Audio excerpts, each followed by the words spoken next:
이번에는 이제 증시 셔터맨을 바로 만나볼 텐데, 예, 이분 불러보도록 하죠. IBK 투자증권 박근영 부장 함께합니다. 부장님 어서 오세요. 네, 안녕하세요. 네, 안녕하세요. 네. 부장님, 네. 제 눈을 한번 보시겠어요? 눈이 약간 충혈되신 것 같은데 요새 너무 일을 많이 하시는 거 아닙니까? 네, 맞습니다. 이렇게 하시다 쓰러지십니다. 쓰러지진 않습니다. 강철 인간이십니까? 네. 뭐 또 이거 네. 저희 방송 마치고 또 강남에 또 법인 미팅이 있어서 또 가야 되고요. 뭐 하루 종일 일이죠. 아, 네. 그만하셔야 될 것 같은데. 뭘 그러다가 쓰러지시면은 퇴근길 라이브 이거 증시 셔터면 어떡합니까? 셔터 내립니다. 아, 셔터 안 내리게끔 예. 뭐 열심히 하고 있고요. 네, 걱정 안 건강. 하셔도 됩니다. 네. 쓸데없는 걱정. 예, 집에서 다 잘 챙겨 주실 거라고 믿습니다. 자, 오늘 시장은 좀 올랐죠? 네. 네. 연말 쇼핑 시즌 기대가 있었고요. 페드 위원들의 긴축 속도 제어 발언 때문에 시장은 일단 상승 출발했는데 네. 코스피는 19포인트 정도 상승하면서 시작을 했습니다. 그러면 이 기관 외국인 양시장 현물 매도를 출발했고요. 외국인들 대규모 선물 매수가 또 이루어지면서 지수는 오히려 이제 선물에 따라 상당히 지수 상승이 견인되었습니다. 다만 이제 중국의 전면 봉쇄 가능성이 낮아졌지만 중국 방역 관련 불확실성으로 상승폭이 좀 축소된 여지가 있는데요. 표를 가져와 봤습니다. 그 중국 지역에 관련된 부분인데 이 코로나 관련된 이 최근의 흐름만 이렇게 보여주는 표인데요. 이 광저우, 총칭, 베이징, 스촨 이 11월 달에 중국 코로나 확산의 4대 지역 추세인데 어떻게 보이세요? 굉장히 가파릅니다. 근데 이런데도 리오프닝 한다고 우리가 이제 이렇게 퀘스천을 달잖아요. 근데 중앙정부의 스탠스는 여전히 리오프닝 쪽으로 계속 가고 있는 분위기고요. 역시 이제 관건은 백신인 것 같아요. 백신. 그래서 중국은 80세 이상 부스터 샷 비율이 좀 더 높아져야 되는데 다음 차트를 보여주시면 이게 보시면은 그 샷 관련된 부스터 샷 관련된 부분들이 상당히 좀 낮아요. 특히 이제 80세 이상 부스터샷 비율이 좀 낮은 편이기 때문에 전반적인 이 백신에 대한 비율이 좀 높아져야 되는 게 맞는 거죠. 그래서 리오프닝 효과가 이 선진국에 비해서 경기 회복에 대한 속도가 상당히 더딜 거라고 이제 외신이 이제 경고를 하기 시작했습니다. 그렇기 때문에 단순히 이제 리오프닝 하는 게 문제가 아니라 이 관련된 백신에 대한 속도가 좀 필요하다 이런 의견들이 좀 있는 것 같아요. 그래서 뭐 독일 총리가 갔을 때 뭐 바이오엔텍 관련된 백신이 외국인 중심으로 좀 맞을 수 있다 이야기도 나왔지만 아무튼 좀 빠른 시간 내에 긴급 승인이 좀 이루어지면서 백신 보급이 좀 더 부스트 샷 같은 경우가 중국에도 좀 이루어져야 된다 이렇게 생각하고 있습니다. 그래서 9시 30분을 지나면서 외국인 코스닥 순매수 전환을 했는데요. 10시를 지나면서 기관도 코스닥 순매수 전환했고 외국인이 또 코스피 순매수까지 전환이 됐습니다. 일부 이제 네옴시티 관련주 순환매라든지 특히 오늘 뭐 시장을 거의 장악하다시피 한 미디어 컨텐츠 업종 초강세 영향이 있었고요. 다만 이제 매수세는 상당히 좀 제한적인 매수세가 들어왔다. 현물 쪽으로는 그렇습니다. 이 외국인 K200 선물 중심 매수가 유입됐는데 주요 매크로 이벤트 부재로 오전에 거래 대금으로 본다면 오전 기준으로 본다면 연일 3조 원대 정도밖에 안 돼요. 그러니까 거래 대금 자체가 너무 죽어 있기 때문에 사실 상승 동력은 굉장히 좀 약한 편으로 볼 수 있습니다. 전체적으로 지금 코스닥은 필라델피아 반도체 지수 상승에 따라서 기술주 전반 반등세도 보였고요. 미국 소비 시즌 영향을 받는 가전이나 디스플레이 등의 IT 업종도 상당히 괜찮았습니다. 업종별 등락은 운수 창고나 전기가스 서비스업이 상승세를 보였고 섬유유곡과 의약품, 유통 등 하락세를 보였는데 이 화물연대 총파업 예고로 인한 물류 대란 우려라든지 여러 가지 뭐 해운업종 관련된 강세가 여기에 이루어졌고요. HMM 같은 경우는 산업은행 지분 매각 소식이 겹치면서 급등 보였고 카카오는 빈살만의 카카오엔터 8천억 투자 소식에 그룹주 전반 상승을 보였고요. 바이오 쪽에서는 SK바이오사이언스가 코로나19 백신 생산 잠정 중단 소식이 악재로 작용했습니다. 거기다 자회사 완전 편입으로 전일 급등했던 멜리츠 계열사는 주가가 좀 상이하게 이루어졌는데 메리츠 금융지주는 당연히 강세를 보일 수밖에 없죠. 다만 이제 메리츠 증권이나 메리츠 화재 등은 차익 실현 매물이 좀 출회된 하루였고요. 코스닥은 긴축 속도 조절이 기대가 반영되면서 성장주 전반이 강세였는데 중국의 한한령 완화 기대로 미디어 엔터 업종이 급등세를 보였습니다. 원달러 환율은 패드의 속도 조절 기대감, 중국의 코로나19 재확산 충격 일부 소화를 하면서 소폭 하락을 보였는데 금일 외국인 매수세는 현물보다는 선물에 집중을 했고요. 특별 모멘텀이라든지 재료 부족 때문에 종목 장세가 여전히 펼쳐졌습니다. 코스닥이 뭐 코스피 대비 상대적으로 강세를 보였고 업종 대부분 코스닥이 상승세를 기록한 가운데 오락 문화, 디지털 콘텐츠, 통신 방송 서비스 강세가 뚜렷했는데 결국 뭐 중국의 한한령 기대감이 업종 투자 심리에도 긍정적으로 작용했던 하루였습니다. 네. 전반적인 시장 분위기 쭉 들어봤는데 요즘 우리 박 부장님이 축구 보랴 일하랴 정신 없어서 그러신 거 같아요. 축구는 거의 못 보고 있어요. 축구는 안 보시고 네. 내일은 보셔야죠 또. 내일은 봐야 되는데요. 내일도 일정이 있긴 한데 그래도 뭐 한국 그 경기니까 네. 봐야죠. 근데 요즘에 축구는 개막식 그 조금 보다가 말았고 음. 최근에 다른 축구는 못 보고 있습니다. 네. 사우디가 이긴 건 좀 약간 충격적이었어요. 사우디 이겨서 국경일로 지정했다면서요. 그렇죠. 네. 대단합니다. 역시. 우리 살만이가 정말 일을 잘하는 것 같습니다. 자, 오늘 첫 번째로 볼 섹터는 음원, 음반, 엔터 쪽. 오늘 전반적으로 흐름이 좋았는데 네. 어떤 이슈로 좀 올랐습니까? 네, 사진을 갖고 왔는데 좀 띄워주시죠. 이 사진이 뭐냐면 이제 네. 중국에 올라와 있는 한국 영화입니다. 강변 예, 호텔. 텐센트 비디오 쪽에 이제 홍상수 감독의 2018년 작품으로 알려져 있는 강변 호텔. 네. 이게 이제 그 장변 리관 이렇게 이름으로 뭐 서비스된 걸로 알려져 있습니다. 중국어 좀 하세요. 오. 하는 게 아니고 이제 한글로 그렇게 있는 거 읽었습니다. 예. 이제 중국의 OTT 텐센트 비디오의 한국 영화 이제 강변 호텔이 이제 한중 정상회담을 계기로 공개된다는 소식이 사실은 지난 주말에 이미 나왔었기 때문에 재료로 봐서는 이미 그쵸. 나온 재료잖아요. 근데 이제 전일 대통령실의 공식 브리핑을 또 한 번 더 들었기 때문에 전날 시간에 이 관련주들이 또 급등세를 사실 시간에 보였습니다. 그래서 오늘 본장에 이 부분들이 좀 이어졌다 볼 수 있는 상황이고요. 여기에 따라서 스튜디오 드래곤이나 뭐 컨텐츠리 중앙, CJ ENM, 쇼박스, H스토리, 뭐 대온미디어, 캐리소프트, 초록별 미디어 등등 뭐 연상 콘텐츠 전체적으로 좀 좋았는데요. 거기다가 한한령의 해제가 기대감이 올라오면서 K-팝이 또 수혜를 얻을 것이라는 전망 속에서 하이브나 SM, 뭐 키스트, YG 플러스 등의 뭐 관련도 종목 올랐는데 특히 키스트 같은 경우는 그 중국의 유명 제작사 상하이 상상 엔터테인먼트 그룹이라는 데가 있다고 합니다. 그쪽과 관련해서 드라마 하이에나 리메이크 판권을 수출했다고 오늘 발표를 했기 때문에 이게 김혜수 배우가 나왔던 드라마였던 걸로 기억을 합니다. 관련해서 이제 이야기가 됐고요. 그 다음 표를 좀 보여주시면 어디냐면 SM 엔터테인먼트입니다. 여기도 사우디아라비아는. SM 이미 엔터테인먼트가 6월에. 예, 뭐 이번에 이제 네옴시티 관련해서 이제 뭐 관련주로 계속 이제 엮였는데 좀 구체적인 행보가 있어서 한번 가져와 봤어요. 이게 뭐 그냥 재미로 이제 이야기 되는 게 아니라 실제 SM 엔터테인먼트가 지난 8월에 이제 올라온 그 경영기획 담당자 채용 공고거든요. 그래서 공식적으로 뭔가 좀 준비하고 있는 모습이 실제로 보입니다. 그래서 어떤 게 좀 나올 수 있다는 기대감이 이 부분도 조금 더 힘을 좀 실어주는 부분인데 아무튼 그냥 뭐 장난삼아 엮이는 건 아닌 것 같고 뭔가 사람을 좀 이쪽에 구하고 있다는 점은 어쨌든 사실로 보이는 부분인데 실제적으로 어떻게 좀 뭔가 이어질지는 또 체크를 해봐야 되긴 합니다만 이렇게 공식적인 뭐 공고가 나올 정도니까 기대감이 있는 건 사실이긴 합니다. 또 이제 중국 같은 경우는 컨텐츠 심의가 선행되어 해서 중국의 OTT양 동시 방영이나 오리지널의 공급은 제작 일정이나 심의 등의 시간이 다소 걸릴 수도 있기 때문에 좀 문제가 될 수도 있죠. 근데 구작 같은 경우는 이미 이제 예전에 만들어졌던 구작 같은 경우는 이 공급이 그리 오랜 시간이 걸리지 않을 수 있습니다. 그래서 오늘 상대적으로 구작을 많이 보유하고 있는 컨텐츠의 중앙이나 스튜디오 드래곤, CJ ENM 이런 종목들이 굉장히 큰 종목인데도 불구하고 급등세를 보였던 것은 이렇게 구작에 대한 어떤 보유를 많이 하고 있다는 점이 좀 상대적으로 강세를 보였던 이슈도 있습니다. 더군다나 컨텐츠의 중앙 같은 경우는 자회사 SLL이라는 회사가 있는데 이 텐센트가 CB에 참여한 것도 금일 강세 이유 중에 하나로 알려졌는데 또 SLL은 또 우리 또 좋아하시는 송중기 배우가 나오는 재벌집 막내 아들 제작사로도 알려져 있기 때문에 또 이슈가 된 거죠. 거기다가 이제 중국이라는 요소를 감안하지 않더라도 컨텐츠 제작사들이 뭐 넷플릭스나 디즈니 플러스, 그 다음에 애플 TV, 아마존 프라임 등등 OTT 쪽에 굉장히 요즘에 컨텐츠 수요가 많기 때문에 일단은 넷플릭스로 인한 하락했던 밸류에이션이 최근에 다시금 밸류에이션 회복에 대한 국면으로 좀 접어드는 국면이었습니다.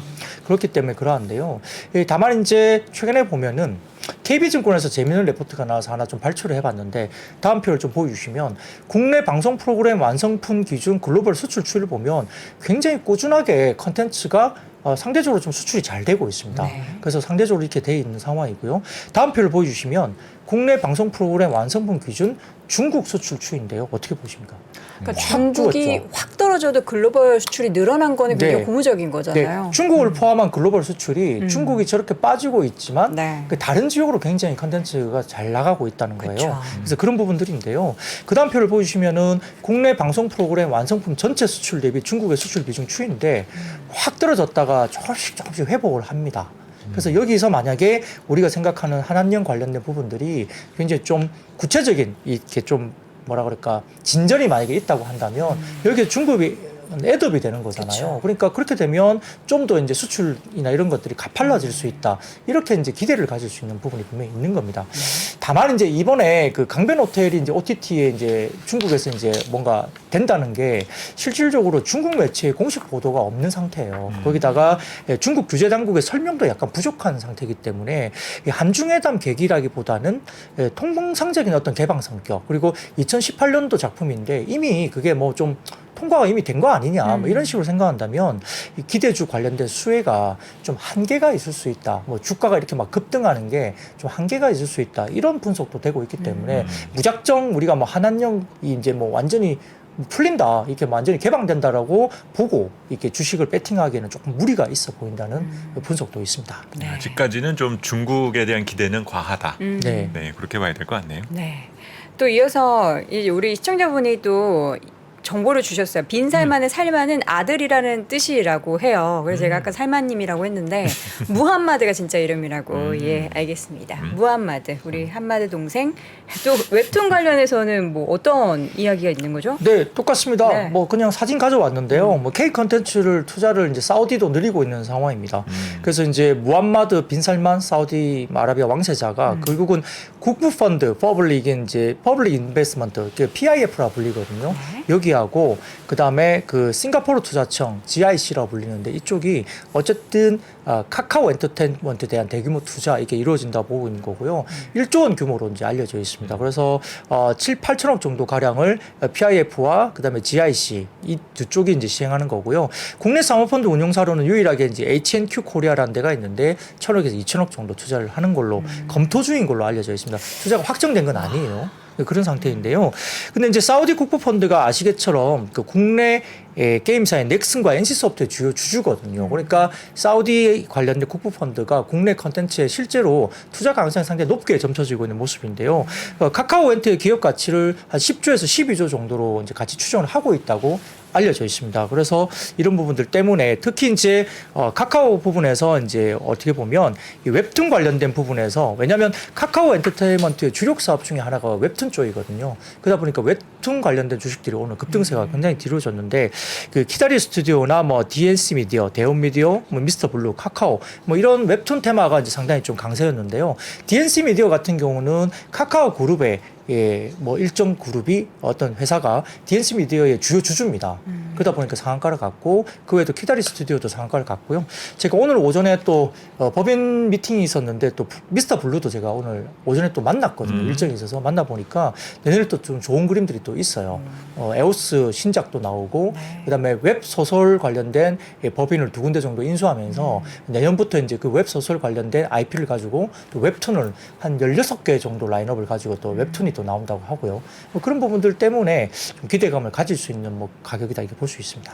지금 보면 사실 웹툰 하면은 네이버 쪽이 더 강한 걸로 알고 있는데 카카오 쪽에 이거 투자 검토 중이라고 하면 이게 아직 완전하게 도장 찍은 게 아니기 때문에 이거는 조금 이슈를 지켜봐야 되는 거네요. 뭐 그렇습니다. 뭐 확정으로 발표된 건 아니니까요. 네. 근데 이제 글쎄요. 뭐 기업 가치에 대한 뭐 밸류에이션 작업도 끝난 듯한 느낌이 들어요. 10조에서 12조라는 이야기는 그냥 근거 없이 나온 건 아닐 거고 어떤 밸류에이션에 대한 작업이 된 거인 걸로 보이거든요. 네. 근데 이제 뭐 어느 정도 좀 근접해 있다라고 생각을 하는 것 같은데요. 말씀하신 것처럼 이 도장을 찍은 건 뭐 일단 확정적인 뉴스가 나온 건 아니기 때문에 이제 지켜볼 필요는 있겠습니다. 네. 게임주도 엄청 좋았죠? 네, 미래에셋증권에서 보고서를 내면서 이제 신작 출시는 상당히 뭐 내년 쪽에 기대감이 상당히 높습니다. 그래서 지금 표를 가져와 봤습니다. 미래에셋 쪽에서 나온 표인데요. 이게 보시면 이 게임사마다 내년 신작, 그러니까 회색으로 보이는 게 올해고요. 황색으로 보이는 게 내년 신작 숫자거든요. 이 두드러지게 높아 보는 게 어디세요? NC소프트하고 넷마블, 카카오게임즈가 두드러지게 신작 개수가 상당히 많이 보입니다. 그러니까 출시 일정이 이제 확보가 된 거거든요. 그래서 다음 표를 보여주시면 주요 게임사 기대작 타임라인으로 볼 수 있는데요.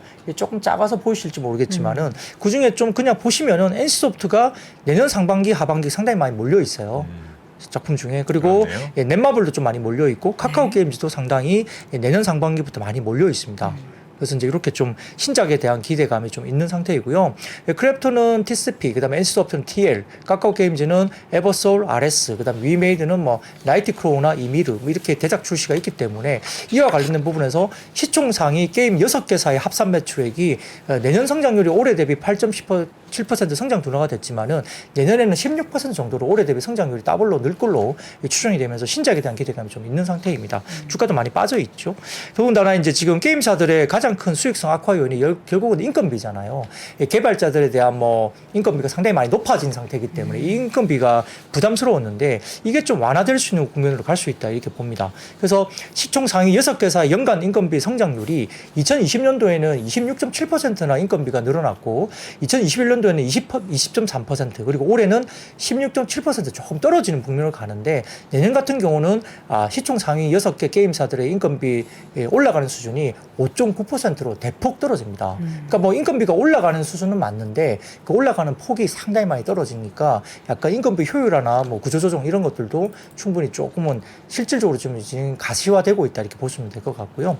그리고 이제 중국이 게임산업연구원과 산업노조가 발간했던 2022년 중국 게임산업 미성년 보호 현황 보고서라는 걸 냈는데 미성년자의 게임 중독 문제가 대부분 해결되었다고 거기에 언급이 돼 있다고 합니다. 그러다 보니까 이것도 이제 중국 쪽에 약간 게임 산업에 대한 규제가 좀 풀리는 듯한 느낌이 들다 보니까 센티적으로 좀 긍정적인 영향을 미쳤고요. 그래서 이제 카카오 게임즈나 뭐 펄어비스, 웹젠, 조이시티, 위메이드 등이 상승했는데 그 중에 카카오 게임즈가 좀 이슈가 있었어요. 다음 표를 좀 보여주시면 그 미래에셋증권에서 발표를 해온 건데 우마무스베라 해가지고 이게 이제 게임 이름이거든요. 근데 보시면은 국내 일매출 추인데 쭉 10월 중순까지 엄청나게 이제 죽어 있었잖아요. 네. 근데 갑자기 중간에 튀어오릅니다. 저게 뭐예요? 수영복 업데이트? 우마무스베 그게 수영복 이벤트 시작 후에 매출 봤는데 이게 약간 저도 우마무스베를 안 해봤는데 네. 수영복 업데이트라고 하면 뭔가 입고 있는 옷을 뭔가 뭐 수영복과 관련된 수영복을 뭔가, 입혔다는 얘기인가요? 네, 뭔가 결국? 그런 식으로 업데이트를 한 것 같아요. 그러니까 저렇게 뭐예요? 매출이 늘었다고요? 네, 그 우마무스베가 그림 없나요? 뭐냐면은 이게 약간 미소녀 게임이에요. 아, 소녀한테 수영복을 입혀가지고 지금 저기 올라간 거예요? 미소녀 게임인데 하하하하. 이제 뭐 이렇게 달리는 게임이거든요. 심지어 달려요? 예, 그래서 뭐 이렇게 약간 뭐 하반신은 이렇게 약간 말인가요? 뭐 약간 그런 걸 이렇게 하고 위쪽으로 미소녀 뭐 이런 거예요. 그래서 그런 그런 건데 거군요. 상당히 좀 논란이 있었던 게임인데 중간에 이제 수영복 업데이트가 이제 11월 7일, 그러니까 11월 중순에 15일, 뭐 16일 이때쯤에 업데이트가 있었던 것 같아요. 그때 이후로 갑자기 이렇게 매출이 뜨기 시작했습니다. 이거 18세 게임인가요? 뭐 정확하게 그건 확인을 못했습니다만, 예. 뭐 있겠죠. 그렇습니다. 기준이. 예, 예. 그래서 이게 일본에서 넘어온 게임이에요. 네네. 예, 그래서 네, 약간 느낌이 이제 그러네요. 미소녀 게임이고 아, 정프로님 계셨어야 되는데. 예, 예, 그렇습니다. 그렇게 해서 네. 가는 건데 이 신규 육성 우마모스베 2명도 이제 새롭게 육성 크레디트가 들어갔다 그러고 네. 서포트 카드도 2종 추가되면서 매출 순위 60에서 70위 정도 하던 게 갑자기 이제 업데이트가 되면서 10위권으로 재안착을 했습니다. 그래서 이제 1매출 2, 3억대로 이제 반등이 추정되는 거고요. 그 다음으로 이제 참고로 최근에 아주 핫한 게임 중에 하나가 니케입니다. 니케. 이것도 이제 미소녀가 총 쏘는 게임이고요. 아, 뭐 이렇게 미소녀를 다 만들어요. 네. 아우, 근데 정말. 보시면 매출 사이즈를 한번 봐보세요. 와, 1매출 규모가 60억 정도 규모입니다. 이게. 이것도 안 하시죠? 네, 뭐 저는 예, 어떤 어떡해요? 내용인지는 잘 모르는. 네, 저는 해보고 있습니다. 그런가요? 네, 아직 현질은 안 해봤는데 네네. 해보고 있습니다만 네. 이게 약 1매출이 60억 규모니까 엄청납니다. 아, 그래서 이제 진짜. 그 구글 플레이하고 애플 앱스토어에서 매출 순위 1위를 했으니까 리니지를 꺾은 거예요. 그래서 최근에 이제 핫하게 이해가 됐는데 아무튼 뭐 이런 부분들 때문에 그러니까 뭐 새롭게 이제 니케가 야, 이런 게임도 국내에서 통하네 이렇게 되고 있는 거죠. 이게 약간 총을 쏘면서 엉덩이를 흔든대요. 뭐 예. 그래서 아주 뭐- 이제는 난리가 났네요, 게임 안에서. 예, 이게 이제 예. 그 일러스트, 그러니까 이제 미소녀 그림을 그리던 일러스트를 하던 사람이 이 네. 게임 개발을 한 거거든요. 아, 그랬겠죠. 그래서 약간 미소녀에 대한 예. 글쎄요, 뭐 시장의 반응이 어쨌든 있는 것 같습니다. 요거 이제 우마무스메 얘기 수영복 업데이트 얘기할 때 우리 박근영 부장님께서 선을 딱 그으셨어요. 네. 저는 안 하지만 여기서 무슨 얘기가 있더니 네. 예, 뭐 좋아하시는 분들은 예, 취향인 거죠, 취향. 근데 니케는 해봤어요. 네. 제가 깔아놨는데요. 네. 하루 정도 해봤어요. 예, 그래서 약간 독특은 하더라고요. 독특은 하더라고요. 근데 매출이 이렇게 많이 뜰 줄은 몰랐는데요. 네. 이게 데이터를 가져오니까 일매출 이거- 추정이 주로 하는 연령대 이런 거 안 나오나요?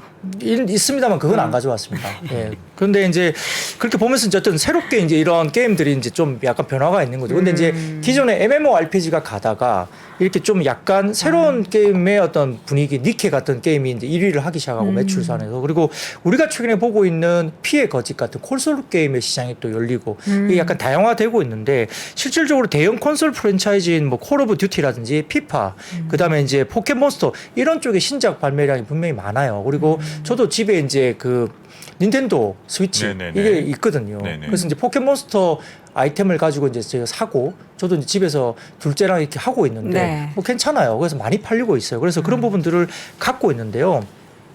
닌텐도 플랫폼의 게임들은 닌텐도 스위치가 크게 흥행하면서 구조적으로 판매량이 증가 중입니다. 그게 뭐냐면은 닌텐도 스위치라는 그 콘솔 기기 자체가 많이 팔리면서 여기에 소프트웨어가 이제 또다시 팔리는 그런 구조로 가고 있는 상황인데 그런데 이제 플레이스테이션이나 엑스박스 같은 경우는 신기종 그러니까 플레이스테이션 5라든지 XS라는 그 기기가 있는데 그게 네네. 판매가 되게 부진한 상황입니다. 그래서 신작 게임에 대해서도 9세대 기기 그러니까 플레이스테이션 4라든지 X1 이 플레이가 가능하면서 판매량을 다소 좀 방어하고 있으면 상당히 좀 어려운 국면이거든요. 네. 그렇기 때문에 새롭게 닌텐도 스위치와 같은 기기가 많이 팔려야 또 콘솔이 많이 그 게임이 많이 나가는 그런 구조로 현재를 볼 수 있는데 표를 가져와 봤습니다만 다올투자증권에 뭐 재밌는 표가 하나 있더라고요. 네. 콘솔 기기 플랫폼별 연간 판매량 추이 전망인데 보시면은 최근에 좀 올라오는 모습이 2017년도 이후에 보이는데 이 보시면은 닌텐도가 이 회색으로 보이는 게 확실히 2017년, 18년 이후에 닌텐도가 많이 올라옵니다. 예, 그러니까 그게 많이 스위치가 출시되면서 스위치가 많이 팔렸다는 거예요. 새로운 그렇죠. 기기가. 네. 예. 그리고 플레이스테이션 5나 XS 같은 경우는 판매량이 그렇게 드라마틱하게 팔리는 모습 별로 안 보이고 있는 모습. 그 가격이 너무 사악해요. 사악하죠. 네. 예, 사악한데 그 칩 같은 경우도 되게 비싸요. 맞아요. 뭐 5만 원, 6만 원 막 네. 이런 식으로 팔고 또 두 개를 같이 뭐 이렇게 같이 팔아서 되게 비싸게 파는 그런 게 맞아요. 전략이 있기 때문에 이런 부분들을 하면서 그 일단은 한국 콘솔 대작 같은 경우는 또 닌텐도 입점이 좀 힘듭니다. 뭐 그렇기 때문에 국내 콘솔 게임에 대한 부분들은 조금 시간을 더 두고 보자 이렇게 좀 보는 시각도 분명히 있는데요. 아무튼 긍정적인 부분들은 최근에 사전 판매량 지표로 신작 판매량이 시장 전망치 약 500만 장 달성이 가능할 것으로 보이는 그 크래프톤 같은 경우는 좀 관심을 많이 받고 있기 때문에 신작에 대한 게임 관련해서는 최근에 크래프톤 이야기가 좀 많이 나오고 있는 것 같습니다. 그렇군요. 여러분 오해하지 마세요. 제가 뭐 이거를 뭐 이렇게 안 좋게 보고 그런 게 아니라 너무 재밌잖아요. 수영복 업데이트해서 대체 이게 뭔가 했더니 저는 설마 했는데 진짜 수영복을 입는 캐릭터가 나오고 이게 너무 재밌기도 하고 정말 이제 우마무스의 매출을 올리기 위해서 굉장히 여러 가지 노력을 하는구나라는 생각이 들었습니다. 게임 얘기만 나오면 우리 또 박은영 부장님의 전문 분야라서 좀 깊게 이야기를 나눠봤고요. 반도체 OLED 쪽에는 또 뭐 어떤 업데이트가 있습니까? 네, 역시 이제 키움증권이 그겁니다. 이제 재고 소진이 되면서 내년 2분기까지 지나면 하반기 이후에는 가격이 오른다. 뭐 그 똑같은 네. 논리를 또 키움이 냈고요. 근데 이제 이게 있었습니다. ASML 관련해서 이 회사가 중국 쪽에 EUV 수출을 하겠다라고 이제 미국에 반기를 좀 들었어요. 왜냐하면 이제 미국은 장비 수출을 하지 말라고 계속 다른 국가들을 압박을 하고 있는 상황인데 EUV 장비는 이제 줄 서도 못 쓰는 장비, 못 사는 장비, 돈을 갖다 줘도 못 쓰는 장비. 이게 연간 만들어진 장비 대수가 정해져 있어서 미리 돈을 주고 계약을 하지 않으면 몇 년 동안 기다려야 되는 장비인데 이게 이제 미세 공정화가 굉장히 중요한 장비잖아요. 그러다 보니까 이제 ASML이 상당히 좀 어떻게 보면 뭐 갑이 될 수도 있는 위치에 있는 정도의 수준인데 이게 ASML 같은 경우가 이제 중국 쪽에 EUV 수출을 하겠다라고 이렇게 이야기를 한 거예요. 이게 이제 굉장히 논란이 되는 상황입니다. 그래서 이런 부분들이 결국은 뭐 그 유럽 쪽에서 상당히 좀 반기가 미국 쪽에 이슈가 좀 있는 상황인 것 같고요. 그래서 반도체 분야가 사실 국가별로 분업화가 잘 이루어져 있기 때문에 미국이 아무리 뭐라 그래도 사실 반도체 공급망을 미국 중심으로만 개편하기는 좀 쉽지 않죠. 근데 이제 오늘 말씀드렸던 이 ASML이 이제 중국 쪽으로 이제 장비를 우리는 수출할 거야 이래버린 거예요. 이게 이제 어떤 이슈가 있느냐 이렇게 보는 건데요. 결국은 미국이 기술을 보유하고 있지만 사실은 중국은 세계 최대 시장을 또 보유하고 있는 나라입니다. 그렇기 때문에 미국 제재에 약한 고리를 만들 수 있는 중국의 장점이 분명히 있습니다. 여기에 따라서 그 메모리 반도체 같은 경우는 이미 이제 커머디티잖아요. 그렇기 때문에 중국 시장 규모를 고려한다면 중국 내 일정 규모의 생산 시설을 보유하는 것이 필수적이고 특히 이제 국내 같은 경우에 삼성전자의 시한팹 정보 가치가 19조 원 그리고 SK하이닉스는 50팹의 정보 가치가 13조 원이니까 거기를 어떻게 버리겠습니까? 그러니까 그게 좀 상당히 좀 탈중 초중국화가 쉽지 않죠. 하이닉스나 삼성전자도. 그렇기 때문에 아까 말씀드렸던 ASML의 이러한 뭐 이슈나 이야기 움직임은 사실은 국내 같은 경우에는 삼성전자나 하이닉스 같은 경우는 굉장히 긍정적인 시그널이죠. 미국이 하지 마라 그래서 그럼 뭐 우리 수출 안 할게 이래버리면 그 중국의 공장이 쉬어버리는 상황이 될 수도 있는 거잖아요. 근데 그게 아니라는 거죠.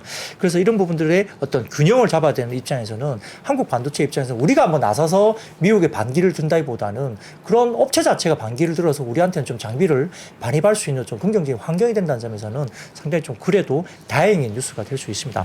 거기다가 이제 두 번째 소식이 하나 있는데요. 삼성전자 관련된 소식입니다. 뭐 표를 하나 가져왔는데 시장에 루머가 이렇게 돌았습니다. 삼성전자가 3나노 공정 퀄컴의 스냅드래곤 3세대 물량 확보 소식이 이제 이렇게 시장에서 루머로 돌았고요. 이 부분 때문에 오늘은 좀 이런 그 비메모리 쪽에 어떤 이슈가 좀 있었고요. 그 다음 표를 좀 보여주시면 그 델과 관련된 델이 이제 새롭게 제품을 냈는데요. 사파이어 래피즈를 탑재한 서버를 공식적으로 출시를 했습니다. 이게 상당히 좀 중요한 하나의 게임 체인저가 될 수도 있거든요. 그래서 DDR5가 이제 진짜 시작하는구나. 이게 사파이어 래피즈가 1월 10일 날 낸다고 했는데 어쨌든 델이 이걸 탑재한 서버로 이미 출시하겠다라고 이제 공식적으로 이렇게 기사가 나왔기 때문에 DDR5 관련 좀 심텍, 뭐 아비코 전자, TLB 이런 종목들도 이제 관심을 받을 수 있는 상황이고요. 이런 부분들 때문에 상당히 좋았고 더군다나 지금 OLED 관련된 쪽도 출하량이 상당히 좀 좋아지는 쪽으로 보입니다. 그래서 올해 그 스마트폰 출하량도 OLED 쪽의 성장이 계속적으로 이루어질 걸로 보이는데 거기에다가 또 오늘 하나의 또 이슈가 있었습니다. 상당히 오늘 IT 관련된 뉴스가 많았는데 메타, 그러니까 우리가 이제 알고 있는 XR, VR 기기를 만드는 메타가 LG 삼성과 비공개 회동을 하면서 패널 공급을 추진하고 있다. 이렇게 오늘 또 뉴스가 또 보도가 됐습니다. 근데 실제 이게 그럴 수밖에 없는 거예요.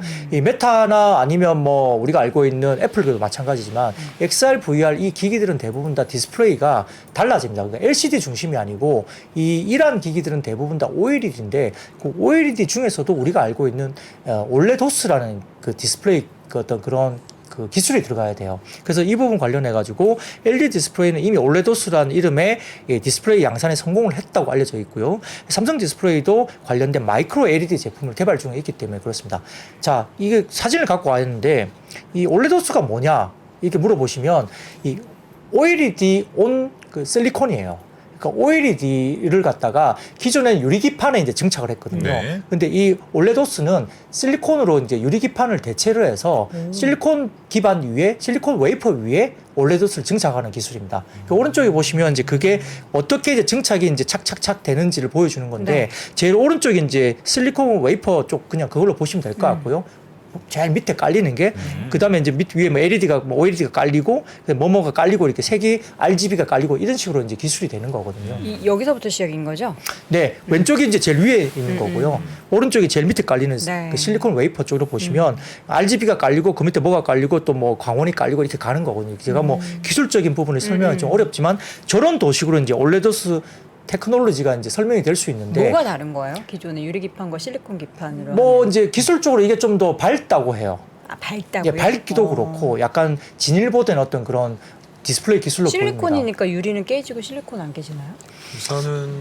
우선 저전력부터 시작돼서 아. 그런 부분 등이 이제 아마 다뤄질 겁니다. 네, 이제 네. 문제는 이제 수율이 안 나오니까 네. 아직까지 상업성은 이제 크다라고 볼 수 그렇긴 있을 것 하겠죠. 같고요. 그래서 네. 이제 대수 자체가 뭐 기존에 우리가 휴대폰에 들어가는 개수만큼은 아니잖아요. 네. XR 기기가. 근데 뭐 지금도 한 1000만 대, 1100만 대 정도 파는데 이게 이제 뭐 휴대폰 같은 경우는 13억 대 이상 팔리는 거니까 뭐 1000만 대, 2000만 대 가는 거는 시간이 좀 걸리겠지만 결국은 가는 방향인데 디스플레이 입장에서는 LCD가 들어갈 수 없는 시장이기 때문에 이제 OLED 시장이 결국은 커진다고 보는 거고요. 또 애플 같은 경우도 뭐 폴더블이나 이런 게 결국은 이제 스마트폰보다는 이제 뭐 태블릿이나 노트북 쪽에 이제 뭐 이렇게 태블릿 뭐 폴더블 쪽에 애플이 좀 24년, 25년 정도의 가능성이 있다 보니까 면적이 커지는 거죠. 그러니까 OLED 관련된 쪽은 어쨌든 방향성이 좀 성장 그림이 좀 나온다 이렇게 보는 것 같아요. 네. 그래서 이제 오늘 OLED 관련 주식도 좀 좋았던 하루였고요.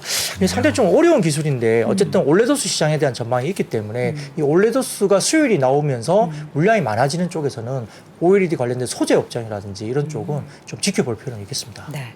우리나라 대통령이 일론 머스크랑 화상 면담을 했다고요? 우리나라에 테슬라 공장 생기는 건가요? 이제 알 수는 없습니다. 근데 뭐 요청을 강력하게 네. 했다라고 이제 오늘 나왔는데 화성 쪽에 생기겠네요. 그러면 화성 좋아하니까 네, 그럴 수도 있고요. 네. 뭐 용인에 생겼으면 좋겠습니다. 서로. 저희 지역에 네, 모르겠습니다. 제 바람 개인적인 바람이거든요. 화성에 땅이 남는 땅이 되게 많잖아요. 그 기아차 아. 옆에도 그렇고 부지들이 보니까. 이제 반도체 클러스터나 이런 것들 또 용인에 또 클러스터가 생기기 아, 왜 때문에 싸우는 거예요? 지금? 네, 그렇습니다. 네. 네. 아무튼 그런데요. 아무튼 그 오늘 윤 대통령이 이제 일론 머스크와의 그 화상 면담을 통해서 이제 투자 협력 방안을 논의했다. 이 기사를 냈는데 일론 머스크가 또 그런 말을 했어요. 한국을 최우선 투자 후보지 중 하나로 고려하고 있다. 이게 립서빌 수도 있고, 우리가 좋아하는 거 아나 봐요. 네, 그럴 수도 있고 또 실제로 정말 고려하고 있을 수도 있고 그건 아무도 모르는 거지만 아무튼 좀 뭐 굉장히 좀 립서비스에 가까운 어떤 이야기를 한 거죠. 화성 갈 거니까 했으니까 죄송해요. 네, 그렇습니다. 다 안 갈게요. 네, 근데 이제 구체적으로는 뭐가 이제 좀 더 중요했냐면 네. 한국 기업과의 공급망 협력도 대폭적으로 확대하면서 내년에는 한국 기업으로부터 부품 구매 금액이 약 100억 달러, 13조 원 이상이 될 거다 이야기했으니까 이건 좀 구체적이잖아요. 우리나라에서 부품을 사간다. 이건 구체적인 거니까. 그래서 이제 보이는데 자, 다음 사진을 가져왔습니다만 이 테슬라의 기가 팩토리 있는 지도상의 이야기인데요. 빨갛게 표시된 게 보이실 겁니다. 네. 예, 그 부분들이 이 테슬라의 기가 팩토리가 있는 쪽인데 네. 미국의 캘리포니아하고 텍사스, 그다음에 뉴저지, 그 유럽의 독일 베를린, 그리고 아시아는 중국 상하이 쪽에 있는 거고요. 언론 보도상의 다음 지역은 인도하고 캐나다 쪽이 이야기가 됩니다. 아마 일론 머스크가 캐나다 쪽이 출신 어떤 오리진이 있지 않나요?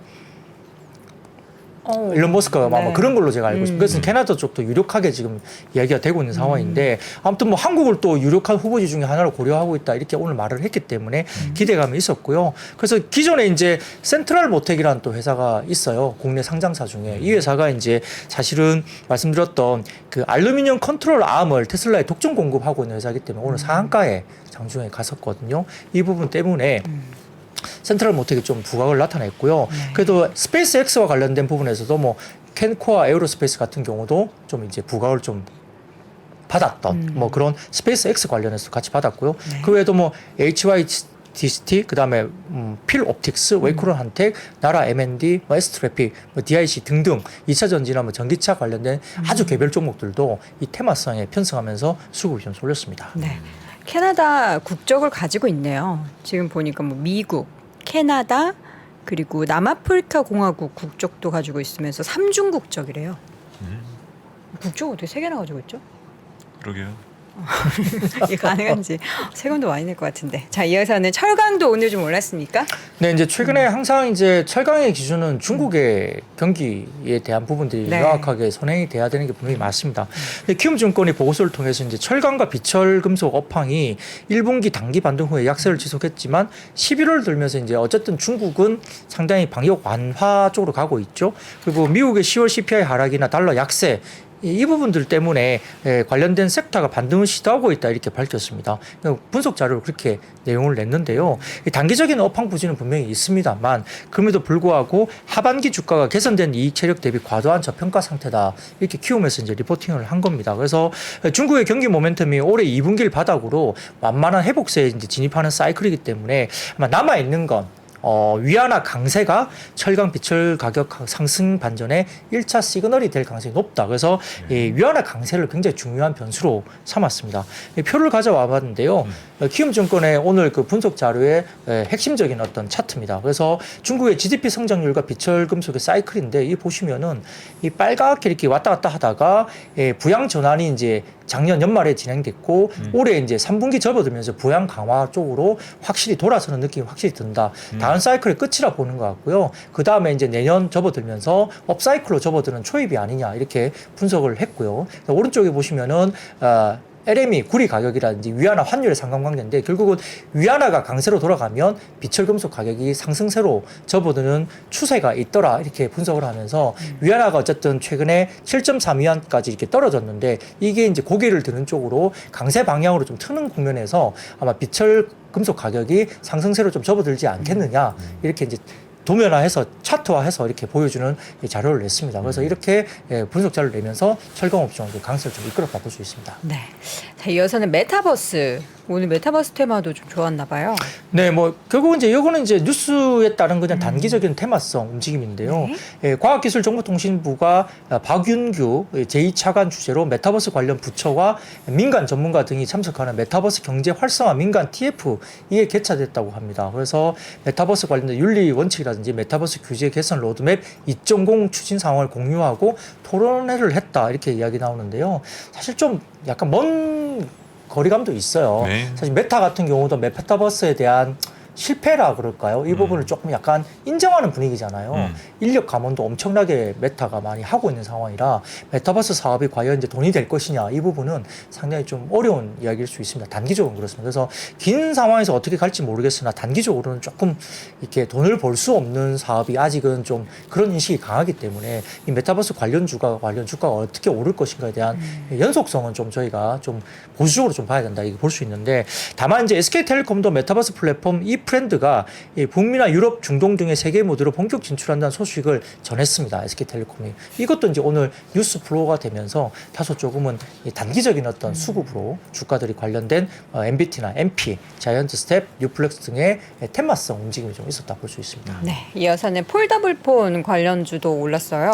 네, 말씀드렸듯이 뭐 폴더블 폰은 아마 올해가 참 안 좋았기 때문에 뭐 전체적인 그 스마트폰의 출하가 내년에 좀 좋아지지 않겠느냐라고 생각을 했지만 기존 전망치가 시장이 한 13억 8천만 대 정도 이제 추정이 됐었는데 최근에 이마저도 내년에 추정치가 조금 더 보수적으로 보는 상황에서 13억대 조금 초반 정도까지 조금 낮춰지는 분위기예요. 그러니까 뭐 그 13억대 초반 정도도 사실은 올해보다는 성장을 하는 그림이 맞는데 이 성장의 폭이 조금 이제 보수적으로 좀 보는 거죠. 그래서 전체적인 스마트폰 출하량은 상당히 좀 보수적으로 보는 분위기입니다만 그래도 여기에서 폴더블 관련된 성장은 그래도 그 사이에서 조금은 좀 더 높게 볼 수 있지 않을까 이렇게 보는 겁니다. 거기다가 화웨이라든지 그다음에 오포, 아너 이런 쪽의 중국 업체들도 폴더블 폰을 상당히 좀 많이 만들고 있고 힌지 기술을 상당히 좀 새롭게 물방울 힌지인가 뭐 이런 것들을 하면서 상당히 새롭게 좀 진입을 할 거다 이렇게 보는 것 같습니다.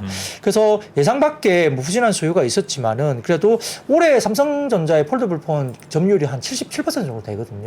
이런 점유율을 계속적으로 구가하면서 내년에 이제 성장 그림이나 출하량이 상당히 많이 늘어날 걸로 보는데요. 지금 키움증권 리서치센터가 갖고 온 폴더블 폰 스마트폰 출하량 추이 전망인데요. 표를 좀 띄워주시면 그래도 상당히 좀 폴더블 폰은 성장세가 상당히 좀 가파르게 나타날 것으로 보입니다.